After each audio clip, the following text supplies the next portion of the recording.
একবার ভাবুন সেই দৃশ্যটা, মাথার উপর গনগনে সূর্য, আর যতদূর চোখ যায় শুধু সাহারার তপ্ত সোনালি বালি, দিগন্ত কাঁপছে তীব্র উত্তাপে, আর সেই আদিগন্ত মরুভূমির বুক চিরে এগিয়ে চলেছে এক বিশাল ড্রামেডারি উট।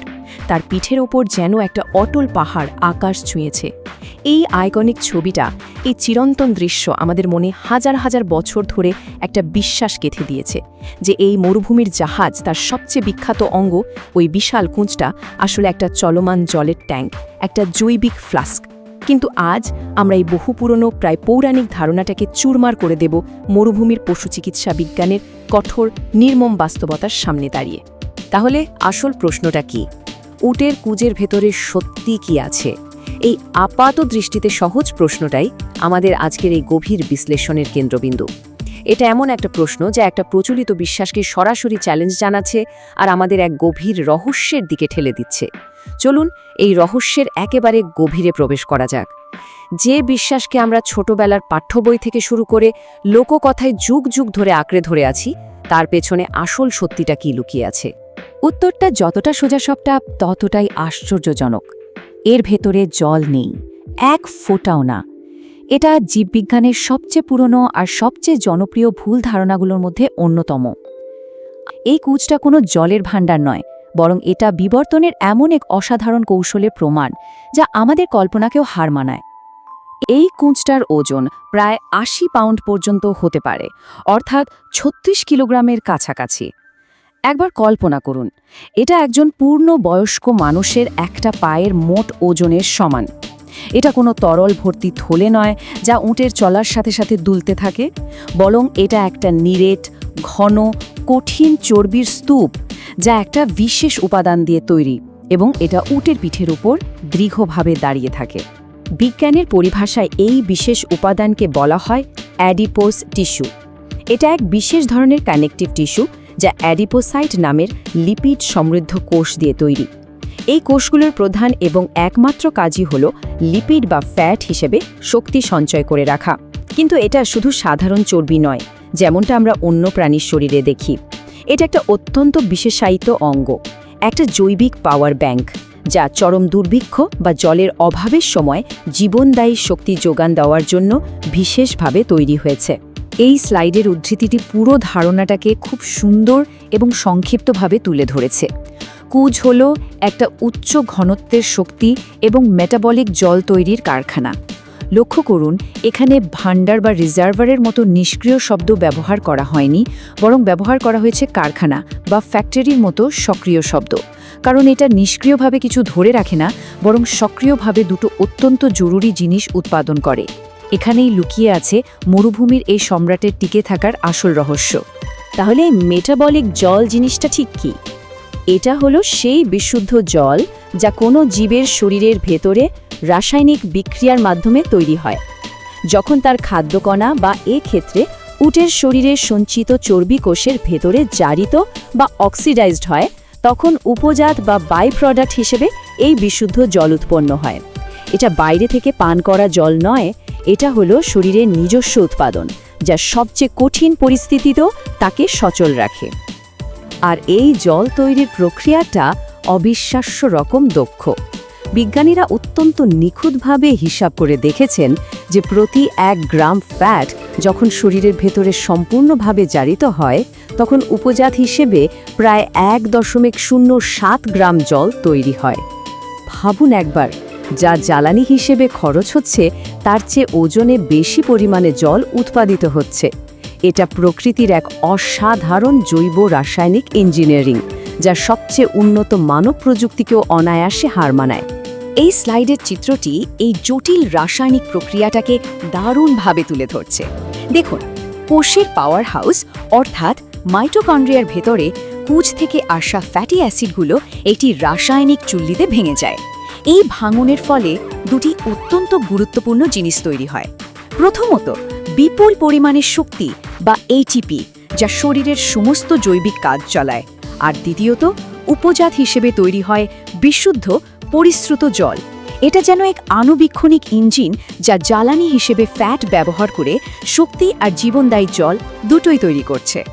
চলুন এবার কুঁজের দ্বিতীয় এবং সম্ভবত সবচেয়ে আশ্চর্যজনক ও অপ্রত্যাশিত কাজের দিকে নজর দেওয়া যাক।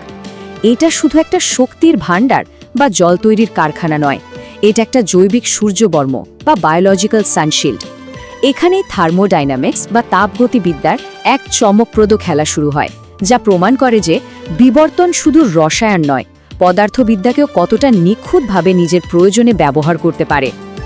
এই ব্যাপারটা বোঝার জন্য এই স্লাইডটা খুব গুরুত্বপূর্ণ এবং এর পেছনের ধারণাটা বৈপ্লবিক। যদি উটের শরীরের এই ৮০ পাউন্ড চর্বি তার চামড়ার নিচে একটা কম্বলের মতো সমানভাবে ছড়ানো থাকত, যেমনটা তিমি বা সিল মাছের ক্ষেত্রে হয়, তাহলে শরীরের ভেতরে বিপাকীয় তাপ বাইরে বেরোতে না পেরে আটকে যেত এবং মরুভূমির ৫০ ডিগ্রি সেলসিয়াস গরমে উট কার্যত সেদ্ধ হয়ে মারা যেত। কিন্তু প্রকৃতি এর এক অসাধারণ সমাধান বের করেছে। সমস্ত চর্বিকে পিঠের ওপর একটা জায়গায় কেন্দ্রীভূত করে একটা নীরের ঢাল বা শিল্ড তৈরি করা হয়েছে। এই ঢাল সরাসরি মাথার উপরের সূর্যের প্রখর বিকিরণকে আটকে দেয় আর শরীরের বাকি অংশকে খোলামেলা রেখে ঠান্ডা হতে সাহায্য করে। এই শিল্ডের পেছনের বিজ্ঞানটা আরও চমৎকার। প্রথমত, ফ্যাট তাপের খুব একটা ভালো পরিবাহী নয়। পেশি বা রক্তনালীতে ভরা টিস্যুর তুলনায় এর তাপ পরিবাহিতা প্রায় অর্ধেক।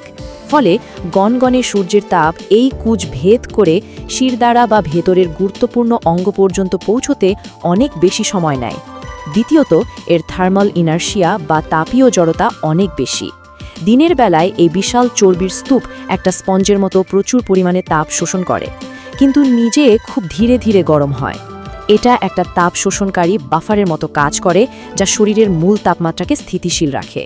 আর রাতের বেলায় যখন মরুভূমি ঠান্ডা হয়ে যায়, তখন এই সঞ্চিত তাপ ধীরে ধীরে শরীর থেকে বেরিয়ে গিয়ে উটকে গরম রাখতে সাহায্য করে।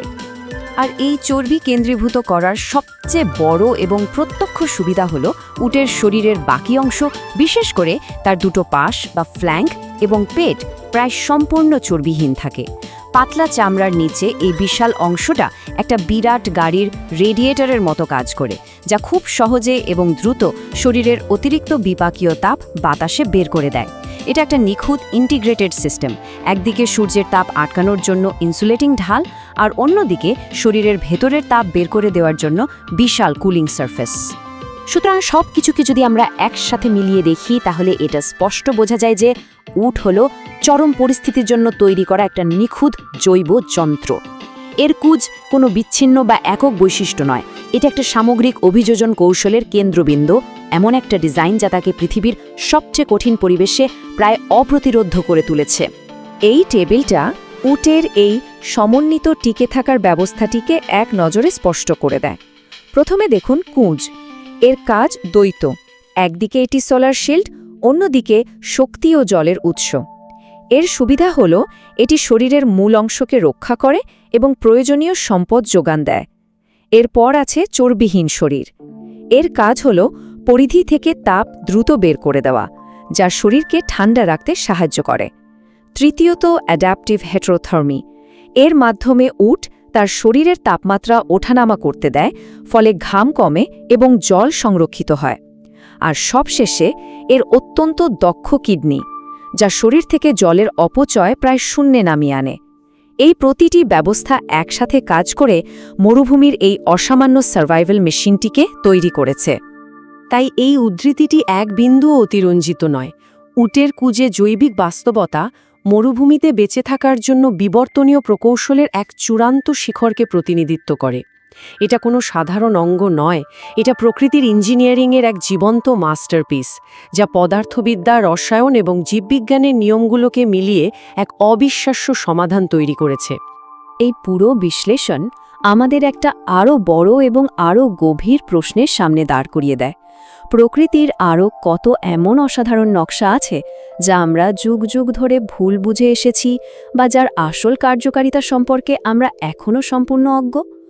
হয়তো আমাদের চারপাশের অতি সাধারণ জীবজগৎকে নতুন করে দেখার আর পুরনো সহজবোধ্য বিশ্বাসগুলোকে আবার প্রশ্ন করার সময় এসে গেছে। কারণ অনেক সময়ই কঠিন বাস্তবটা আমাদের লোককথার কল্পনার চেয়েও অনেক বেশি অদ্ভুত এবং অনেক বেশি সুন্দর হয়।